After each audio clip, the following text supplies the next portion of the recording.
Hello everyone, मेरा नाम doctor महिमा है। मैं होम्योपैथिक कंसल्टिंग फिजिशियन हूँ भारत होम्योपैथी में। हमारे पास जितने भी किडनी के पेशेंट आते हैं, जिन लोगों को अपना किडनी का फंक्शन इंप्रूव करना है या फिर उनको अपना डायलिसिस छुड़वाना है या फिर ट्रांसप्लांट से बचना है, उन सब लोगों के जितने भी किडनी पेशेंट है ये सब, उन सब के अंदर एक कॉमन क्वेरी होती है कि मैम हमें पानी कितना लेना है, कि हमें पानी की जो अपनी क्वांटिटी है अपनी डाइट में कितनी रखनी है, जिससे उनकी जो सूजन है वो भी कम हो जाए, ब्लड प्रेशर पे भी दिक्कत ना पड़े। सो इसी टॉपिक के बारे में बात करेंगे कि एक किडनी पेशेंट को कितना पानी दिन में लेना चाहिए। सो हम किडनी पेशेंट को 3 कैटेगरी में डिवाइड करेंगे। पहली कैटेगरी होगी जिनका डायलिसिस अभी शुरू नहीं हुआ है और उनको अपना किडनी का जो फंक्शन है वो इम्प्रूव करना है। सेकेंड कैटेगरी जिनका डायलिसिस शुरू हो चुका है और हफ्ते में 2 से 3 बार उनकी डायलिसिस हो रही है और उनका यूरिन आउटपुट 300 ml है। थर्ड कैटेगरी होगी जिनका यूरिन आउटपुट बिल्कुल जीरो है, नो यूरिन आउटपुट और डायलिसिस उनकी बिल्कुल कॉन्टिन्यूस हो रही है।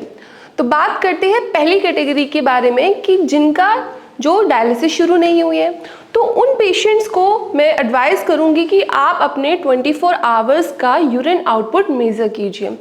अगर आपके 24 घंटे में 500 ml यूरिन पास आउट हो रहा है तो आपको 1 लीटर पानी उसमें ऐड ऑन कर देना है, मतलब आपको 1.5 लीटर पानी दिन में ले सकते हैं आप। अब पानी भी आप किसी भी फॉर्म में ले सकते हैं, या तो आप सादा नॉर्मल पानी पी सकते हैं या फिर पानी को आप लस्सी की फॉर्म में, चाय की फॉर्म में या फिर अदर किसी जूस की फॉर्म में भी ले सकते हैं।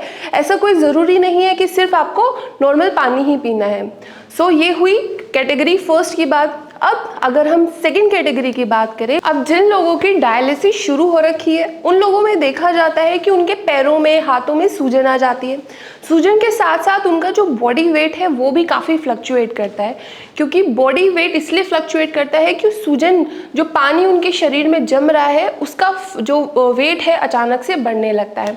तो उन लोगों को क्या करना है, अपना जो यूरिन है आउटपुट उसका मेजर करना है कि 24 घंटे में अगर उनका यूरिन आउटपुट 300 ml है तो उनको अपने दिनचर्या में 1 लीटर पानी ऐड ऑन कर देना है, मतलब 1 लीटर 300 ml पानी उनको पूरे दिन में वो ले सकते हैं, वो उनके लिए नॉर्मल रहेगा।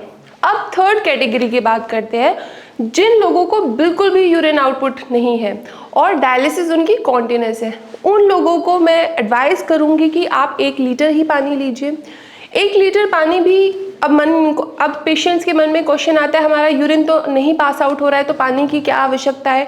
तो ये जो क्वेश्चन है इसके लिए मैं आपको बताना चाहूँगी कि हमारे जितने भी ऑर्गन्स होते हैं, जितना भी हमारे बॉडी में फंक्शन हो रहा है ऑर्गन्स का, उन सब में भी पानी की ज़रूरत होती है।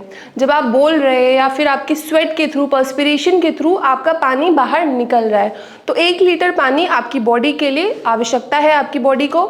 सो 1 लीटर आप पानी ले सकते हैं। और पर आपको ध्यान रखना है कि अगर आपको बहुत ज़्यादा सूजन है तो आप 1 लीटर से पानी थोड़ा कम कर सकते हैं। और साथ ही में अगर जिन भी पेशेंट को सूजन की दिक्कत आई है उन पेशेंट को मैं एडवाइस करूंगी कि आप अपनी सोडियम की जो क्वांटिटी है उसको कम कर दीजिए। सोडियम मतलब नमक जिसमें सोडियम होता है वो पानी को अट्रैक्ट करता है, पानी को अपनी तरफ खींच के रखता है और सूजन उसकी वजह से ज़्यादा हो सकती है। तो अगर सूजन से आप परेशान हैं तो सोडियम की क्वांटिटी कम कर दीजिए।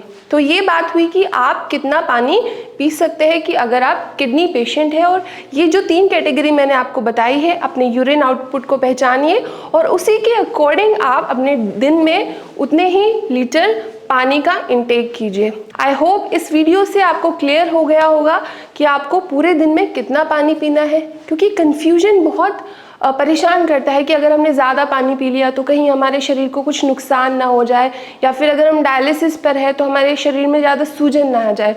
तो ये वीडियो पूरी देखिए और अपने पानी की जो मात्रा है उसी के अकॉर्डिंग आप पूरे दिन में कंटिन्यू रखिए। Thank you.